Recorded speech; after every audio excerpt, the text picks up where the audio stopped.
There he is. Hi, Kev. Are you gonna be like that the whole time? I don't think I'm going out on a limb when I say most of us want a better relationship with technology. Feel like we watch too much TV, we scroll too much, but we stay stuck in that constant cycle of apathy because it's just everywhere around us. It feels unavoidable to be addicted to our phones. We just kind of accept an overstimulated, kind of distracted, chaotic existence. In the same way decluttering and minimizing my belongings in my home brought a sense of peace and freedom in my life, doing so with my devices radically changed the kind of life that I was living. I really came to realize that my mind is my forever home, more than any physical space I had. So why was I accepting a cluttered, scattered, chaotic resting place as a default? If you're new here, I'm Jess, and I am passionate about helping women cultivate contentment exactly where they are. In this video, I want to share 5 tangible ways to declutter your technology for less overstimulation and a more focused and purposeful life. The first tangible thing to do to declutter your technology and start decluttering your mind is a given detox period. I know there's a lot of tips out there about moderation, unsubscribing, minimizing, and for sure, those are important, those can be helpful. But I fully believe that one of the most helpful things to do is to abstain from certain optional technologies for a specific amount of time. When I made my video about eliminating overstimulation in my life, I got a lot of follow-up questions when I talked about my year-long TV fast. Like, what did my husband think? Was he on board? Does that mean all entertainment? Did I stop watching podcasts? What about social media, etc.? Like, what did that logistically look like in your life? So I want to get into that and why I think that detoxing, not necessarily for a year, but detoxing in general is so important. I actually fell backwards into digital minimalism. I wish I could tell you I woke up one day and wanted more for myself, but the truth was that it was becoming a mom and wanting more for her and wanting something different for her that forced me to change my life because I had to lead by example. So if I was really passionate about her not watching a lot of TV, that would mean that we as a family would not be watching a lot of TV. That means that I wouldn't be having TV on all the time. So I ended up just saying, okay, she's at the age where now when we have The Office on in the background, she's looking, she's watching.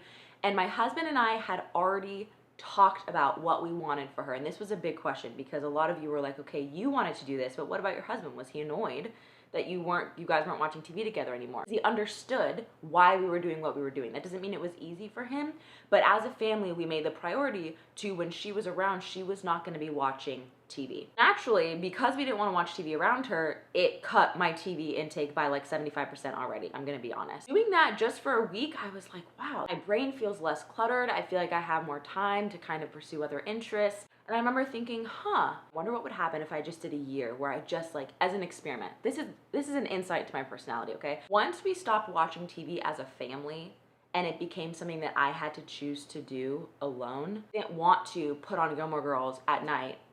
I wanted to connect with my husband, or I wanted to read my Bible, or I wanted to have alone time. I wanted to do so many other things. So I still sometimes would watch TV. For example, around the holidays, we would have family movie night and we would sometimes watch a movie. Or if I was going to visit my family, they don't live near us. If I was going to visit and they wanted to sit and watch a movie, I would not remove myself because I wanted to partake in the social gathering. The whole point for me to withdraw was that I was in an addictive fashion, numbing out and using this in a distracted, numbing way. I still listen to podcasts sometimes, and I still watched, I want to say 1 or 2 YouTube videos a week. That was never a place where I felt addicted though. I definitely realized so many differences, like better sleep, less nightmares. I realized that I enjoyed the day-to-day moments of my life more because it was like the flavor of them was able to shine without the hyper palatable constant shows of Hollywood media overtaking it. That fast kicked off a lot of other changes. I started getting into minimalism at that time.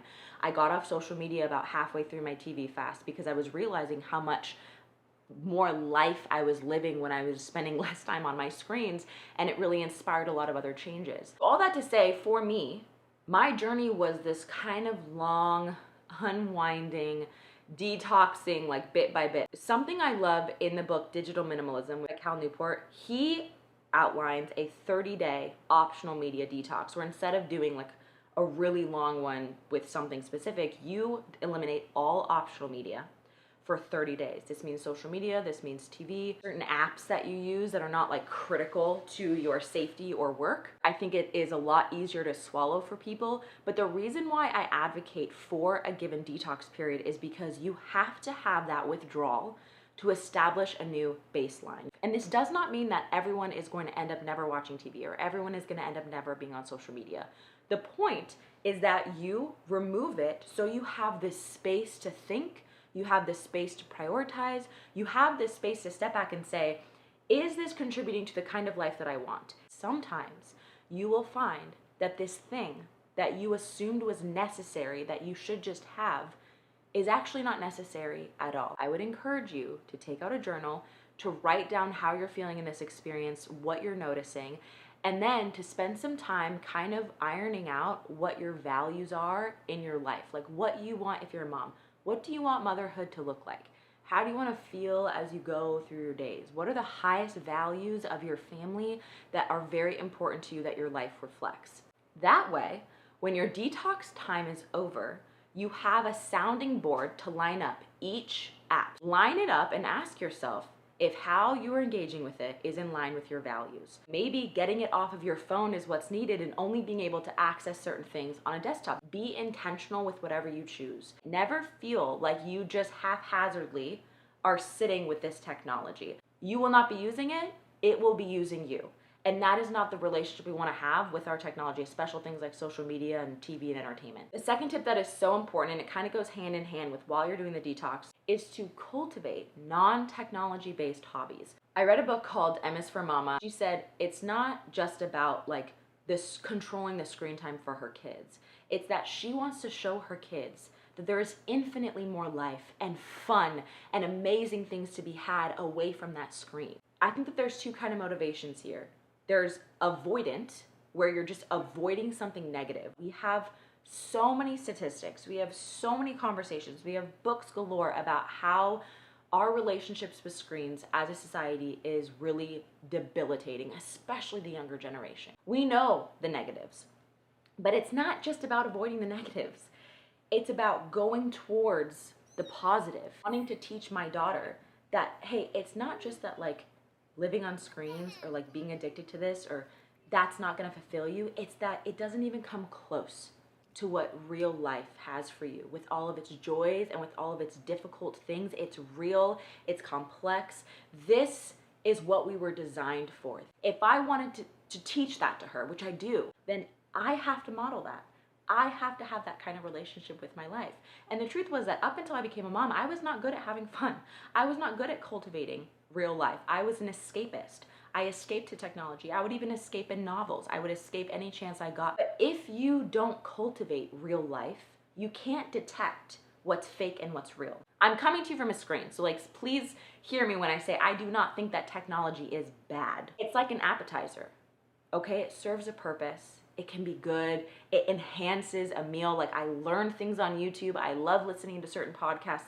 But that is not a nourishing steak and potatoes meal. That is not where you can live off of. Your connection is through something like social media, and it's so empty, it is so not nourishing. You have to keep going back to that appetizer because they don't even know what dinner really would feel like, to have like true, meaningful, authentic connection with people that satiates your soul. Whether you're a mom who would like relish in having more downtime to be bored, or whether you're someone that is just dreading, like the thought of being without these things just makes you want to like crawl out of your skin.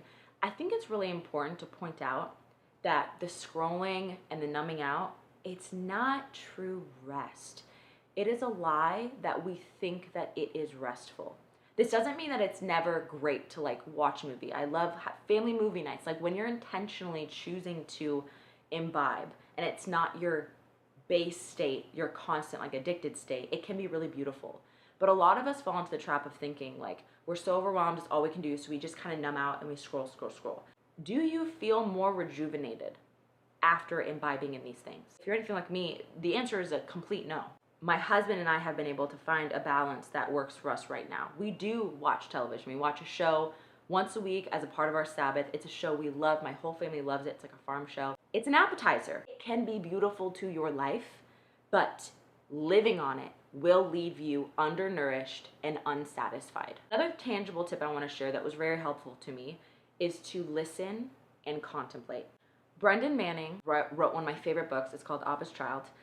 And in it, he asks this question: are you simply looking for information or transformation? For anything like me, I like learning new things. I like listening to podcasts. However, we live in an information overload state. Like, we consume so much information that we don't even have the capacity to integrate it and put it into practice in our life. Have you ever been listening to a podcast and you're like, this is so good. Then it ends and like immediately you go to the next one, or you go on social media and then you're following and you're getting this post and you're reading about this story that happened. Finally, you get to talk to your spouse maybe that night and you're like, oh, I had the best podcast. It was like, and then you try to go and tell them what it is and you're like, we have such an influx of information and zero integration, zero follow through, because there is no time for it.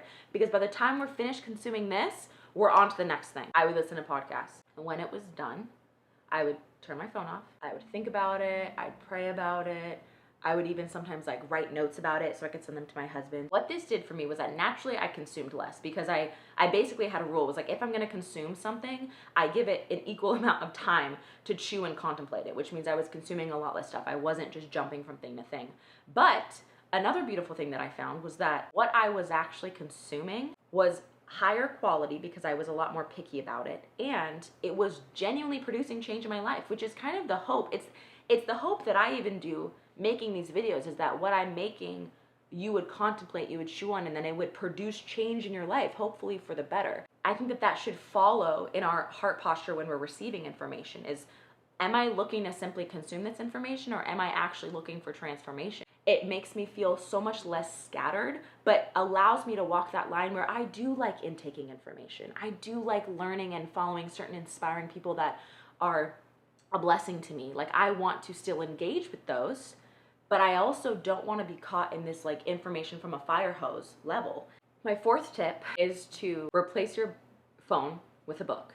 Obviously, this is not something you would do everywhere, but something that I've noticed is that a lot of us have, especially when we've had a smartphone for so long, we have this like empty limb feeling, right? Where like you want something. But books to me feel super different than technology. It's kind of like the difference between fast food and slow food.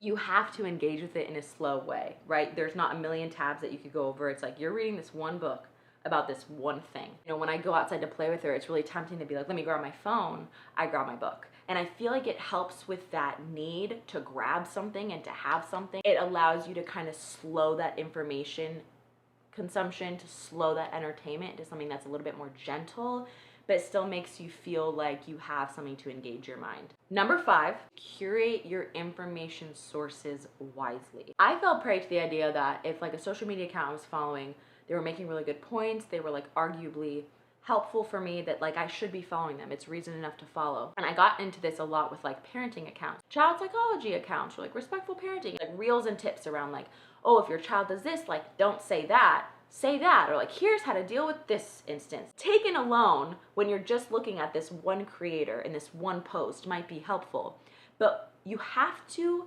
consider the sheer magnitude of what you are consuming. These things that were meant to help me, or should have been, which is why I kept them around, what it was actually producing was so much anxiety. People do this with health. They follow people that are making good points, but before they know it, they're getting 30 reels a day about what they should or should not be doing, or was a secret thing that's killing them, or is the cause of all their symptoms. All these things that I followed that I was hoping would make me a better parent actually made me a worse parent, because it cut me off from my intuition. It made me more stressed. It did not produce what I wanted in my life. If you're following someone, you're seeing their face, you're hearing their voice multiple times per week, historically, that would have been someone that was in close community with you. Like, that would have been someone in relationship with you.